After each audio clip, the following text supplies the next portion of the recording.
On this episode, we're going to be taking a look at and doing a tasting review of Musica Tequila right here on the Tequila Hombre. Coming up next.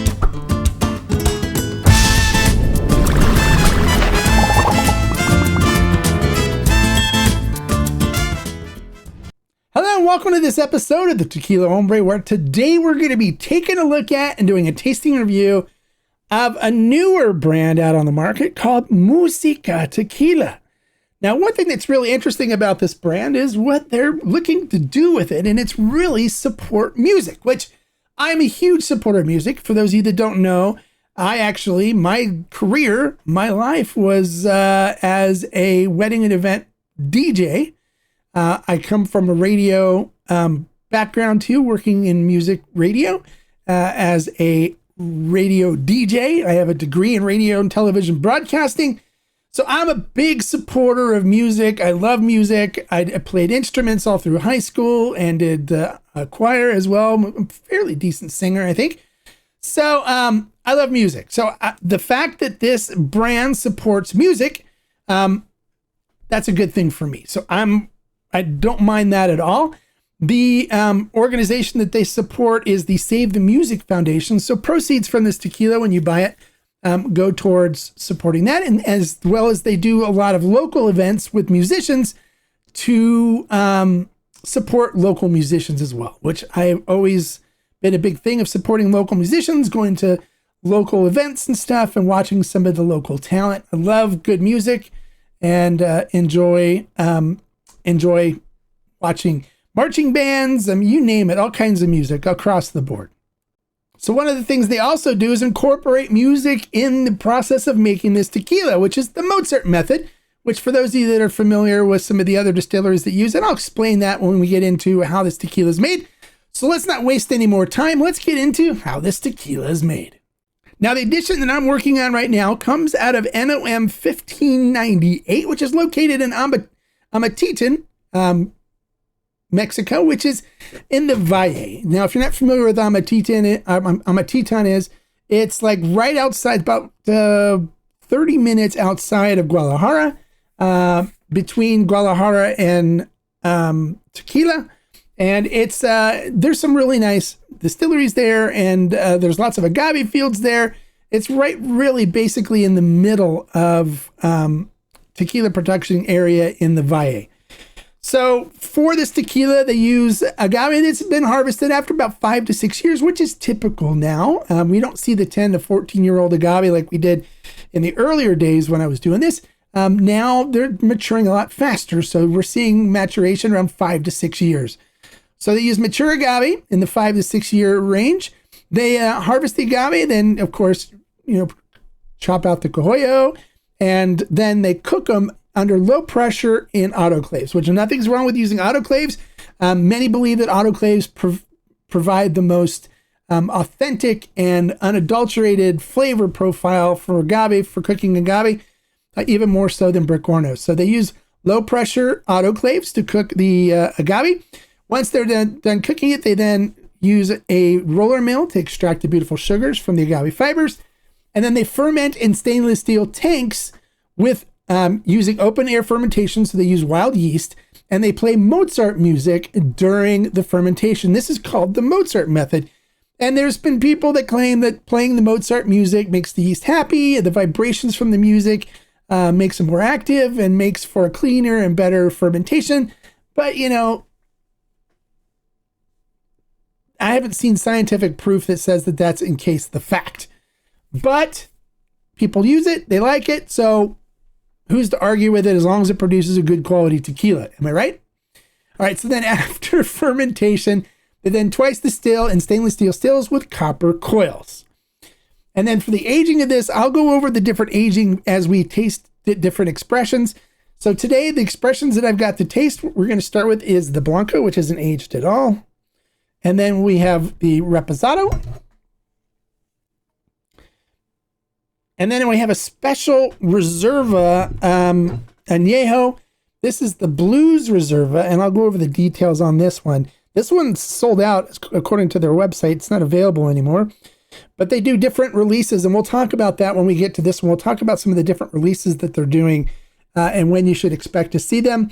But let's not waste any more time. Let's get into the tasting portion and see what this tequila is all about. All right, so it's time to pull out my trusty Denver and Liley Mezcal glass and start doing the tasting. If you haven't tried these glasses, you're missing out because they really do let the tequila really sing to you. It really makes a huge difference. And I have a lot of people that, since I've been recommending this, have been messaging me out going, you know, I didn't think that these would be that great, but I've tried it and wow, what a difference. And I agree. I have no affiliation with Denver and Liley. They don't know who I am or anything. So, but I believe in the product. So I keep telling people about the glasses because I believe if you want the best experience, which I'm all about experiences, you got to get an agave, a Denver and Liley. It used to be called agave glass. Now it's a mezcal glass. But you got to get one of those and try them because it really allows the tequila to really represent itself in the best possible way. All right, so we put the Blanco in the glass. Let's take a look at it. Coats the glass nicely. You can see that it just broke right there. All the legs and tears are now on it. So want some pearls. So it's going to have a nice viscous mouthfeel to it. Looking at the tequila itself, it's crystal clear. Nothing floating in it. I'll move my hand out of the way so you can see all the way through it to my bright, shiny dome. Looks wonderful. All right. So like we always do, we taste with our eyes, our nose, and our mouth. So we want to make sure this has got a nice nose to it. So let's see what we get on the nose. Ooh, really nice, sweet cinnamon cooked agave notes coming through with baking spices. Nice honey, like sweet honey note. Some tropical fruit notes in there as well. Little citrus as well. It smells really nice, and it's nice and full. It's not, I'm not really having to search for that really beautiful agave note. It just hits you right in the face, right in the nose when you put your nose to the glass. It smells wonderful. So while you're drinking this, you can also pick up that beautiful cooked agave note, which I love cooked agave. One of my favorite things when I go to distilleries to visit is when they're cooking agave and they pop open either the autoclave or the Orno, and you start ripping pieces off of some of the agave that's cooked and eating. It's the smell of the agave cooking is just absolutely incredible. And that's what I'm getting from this really nice cooked agave notes. So it smells wonderful. All right, so now let's dive into the tasting portion and see how it tastes. This will be my first sip of tequila for the day. So let me acclimate my mouth to 40% alcohol by volume. So give me a second here.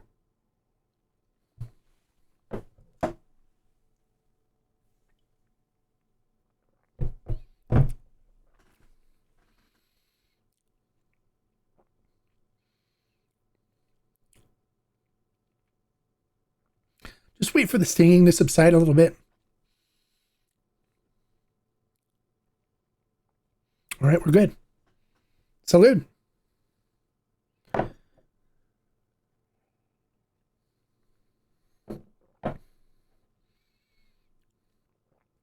Coats the mouth beautifully. Really nice, rich, sweet cinnamon and baking spice notes coming through. A little hint of caramelized sugar coming through as well, which kind of represents itself as kind of a chocolate note in there. That sweet cinnamon just stays on the tongue. Nice finish to it on this bottle. It's got a really nice finish to it. Getting that sweet cinnamon and that chocolate note to sit on the tongue. It's not hot or anything. I'm not picking up any anise bitterness, which is good. I don't like to see a lot of that in the tequila. Nice pure cooked agave flavor profile coming through on it. This is lovely. This is a really nice Blanco. I could sit and sip and enjoy this with a good stogie on a hot day in the afternoon as a sipper.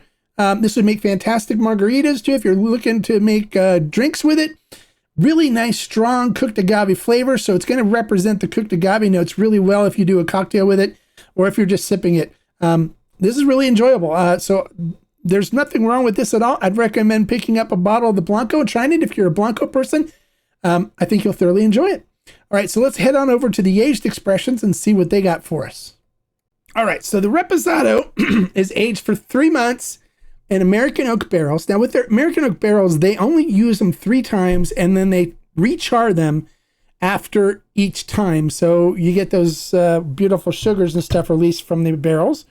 But since they only use them 3 times, that means you're going to have a consistent flavor profile coming through on them. Although each time they use it, it's going to become a little less intense. That's what basically happens when you're dealing with, but they're formerly used bourbon barrels as well. So that's not going to have a whole lot of oak notes and stuff overpowering anything. So let's see how the Reposado represents itself. Reposado represents. There you go. How about that? So again, this is 3 months in American oak ex-used bourbon barrels, recharred after each time, only used a maximum of 3 times. All right, so looking at this in the glass, coats the glass beautifully. Look at that. Legs and tears, they're just starting to break now. Look at that. So it's kind of a nice viscous mouthfeel. It's oily, viscous mouthfeel too. Look at those tears coming down. Looks beautiful. Looking at the tequila itself, I'll remove my hand so we can see through it all the way to my shiny dome there again. Crystal clear. Nice light copper color to it.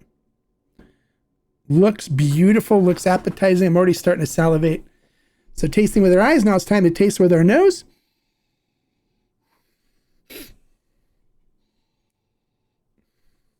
Really nice nose to it. The agave presence, cooked agave presence is diminished, which you expect from barrel aging. But it's got a nice vanilla and caramel notes that are coming through with those cooked agave notes and fruit notes that were in the Blanco. Nice vanilla, caramel, a little hint of chocolate in there as well. Even some more dark fruits like cherry,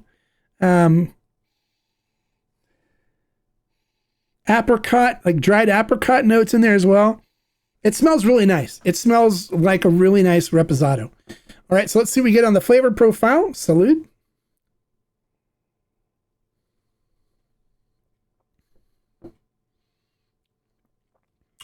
Really soft and silky on the mouthfeel. Nice cooked agave notes up front. Picking up some vanilla and caramel. Now, I am picking up a little bit of bitterness coming through on this now. Little astringency.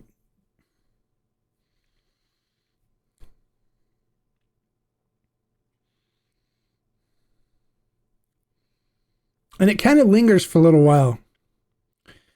Otherwise, the flavor profile is nice. So if you don't mind a little bit of bitterness in the in a Reposado, this wouldn't be too bad.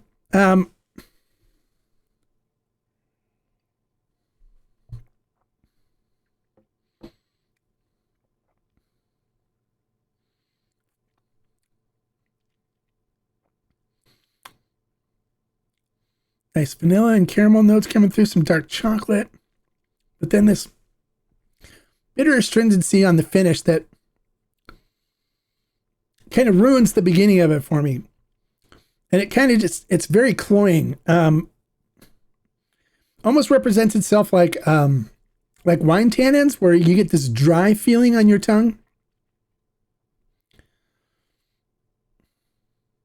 I don't know. I think it has a lot of potential. But I think they're doing something wrong by recharring the barrels. I probably would recommend that they don't rechar the barrels after use. Just use them and keep using them and not rechar. Because I think the recharring is causing some issues here with this little bitterness on the end. But otherwise, it would be a really nice tasting Blanco. I'm just not a fan of that bitterness on the end of it for the Reposado. So it's still good. It's still enjoyable. And if you don't mind a little bit of bitterness towards the end, it's a really nice Reposado. It'd be a great Reposado, I think, if it didn't have that bitterness, because the flavor profile, at the beginning of the tasting is spot on. And then it kind of hits you kind of like if you've ever had red wine, those tannins that make your tongue feel dry when they're present. I think there's some that wood tannins that are really affecting the end of this. giving it a bitterness. So I don't know if leaving it open and letting it sit for a little while will calm that down. I don't have enough time in a video to do that. Otherwise we'd be watching, a 40-minute review video. But I'll let it sit, and then I may do a short reel on this on YouTube to revisit it after I give it some time to kind of open up a little bit and see if it calms those kind of tannin-like bitterness, dry tongue feeling that I'm getting from it. So I'd give this one a solid like 3.5 agave on the Reposado. So far the Blanco is the best between the two as far as the way my flavor profiles go. If you like I said, if you don't mind a little bitterness, it's not horrible. It's just, for me, I'm a little more sensitive towards the astringency and the bitter notes. But if they don't tend to affect you, this could be a really nice Reposado for you. All right, so let's dive into the special Blues Reserva Anejo next. All right, so now we're going to dive into the Reserva Anejo. Now they're doing different Reserva, and just so you guys know, I'm using separate glasses. See, this was my Blanco glass here. This is the Repo glass, and now I've got the Anejo glass. So I'm using a clean glass so they don't interfere with each other on their flavor profiles. So they do special Reservas, and they're releasing some more special Reservas this year. This first one was the Blues Reserva. They're doing a Techno Plata Reserva, which is coming out in March of this year. They're doing a Rock Anejo, a Rock Repo that's coming out in June of this year. And then they're doing a special extra Anejo Reserva, which is due out in October of 2026. So those are some other Reservas. So this is the Blues Reserva, which is the first Reserva batch.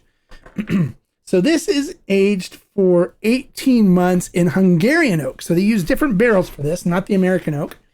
So 18 months in Hungarian oak, which, have you ever had an Hungarian oak aged tequila? They actually can be quite good. I actually had one that was done by Patron before that I thoroughly enjoyed. So this is Hungarian oak, 18 months. And let's see what we get on this one. I spilled a little bit, but I didn't bring any paper towel. Oh, I do have one. Hold on. There we go. Clean up the spill here. All right, so we got it in trusty Denver and Riley agave glass. So let's take a look at this one in glass. Coats the glass beautifully. Legs and tears are coming down. You can see them right there. Look at that. It's going to be nice, silky and oily on the mouthfeel. Looking at this tequila itself, look at that. A nice dark ruby amber color. Look at that. Looks amazing. Crystal clear. Let's see what we get on the nose on this puppy. Ooh, nice, rich. But still, there's their cooked agave note up front. Then nice, rich, like cherry and apricot notes are coming through. Chocolate and vanilla. Hint of caramel in there as well. It smells wonderful. It smells like a really nice añejo. So let's see how it tastes. Salud.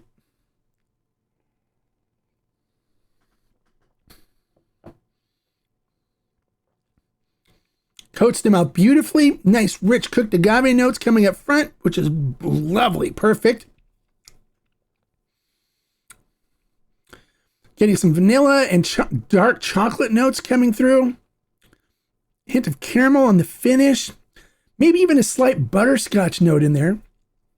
Some like sweet cherry notes mixed in there, as well as some like dried apricot notes. That astringency that I got in the Reposado is not present in the añejo.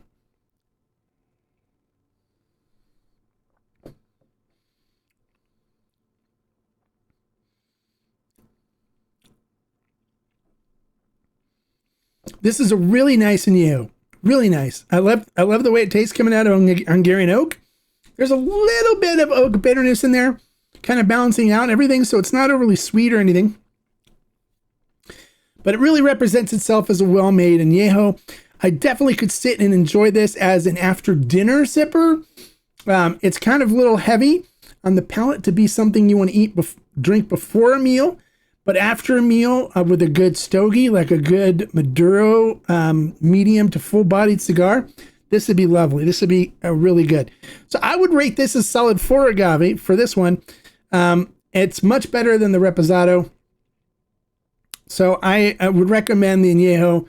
The Reserva, Special Reserva, I don't know if it's still available anymore in any stores, but they're sold out on their website. So you may not be able to get this anymore. But if the regular Anejo is as good as this, I would definitely pick up a bottle of the regular Anejo, or maybe look for some more of the other Special Reservas. I may reach out to them too and see if we can do a special Tequila Hombre single barrel or something. Since I'm going to the distiller, I'll be in that area in March. It might be nice to visit the distillery and see if we can work on a collaboration together to really kind of help the brand spread the word about it. So we'll see. I'll reach out to the owner and see if that's something they may be interested in doing, working together. I wouldn't want to do something with the flavor profile of the Reposado, but we can work on putting something together that would really represent the brand well and give us a really nice Reserva edition for the Tequila Hombre and my followers. What do you guys think? If that sounds something of interest to you, comment below and say, yeah, you'd be interested in that. And maybe I'll put it together with the owner of Musica and to see what we can do. Well, there you go. If you like the information I gave you about Musica Tequila, make sure you click the thumbs up and give me a like. If you're new to the channel and you like your reviews to be unbiased and honest, you've come to the right place. One of the only places that still does this, where I receive no paid financing, no money from any of the brands at all whatsoever. It's you, the users, the viewers that fund what I do, and I appreciate you for that. So if that's what you're looking for, make sure you click the subscribe button right there and the notification bell next to it so you get notified every time I post one of my unbiased and honest reviews and informational videos that will help ensure that when you buy that next bottle of tequila online or at the liquor store, you're not going to buy something you regret. And until next time, like I always say, life is too short to drink bad tequila, so hey, feel free to pick up some Musica Tequila. I've actually enjoyed all of them, except the Reposado was a little bit kind of off for me, but I think with a little work, it could be excellent. Salud. Bye, guys.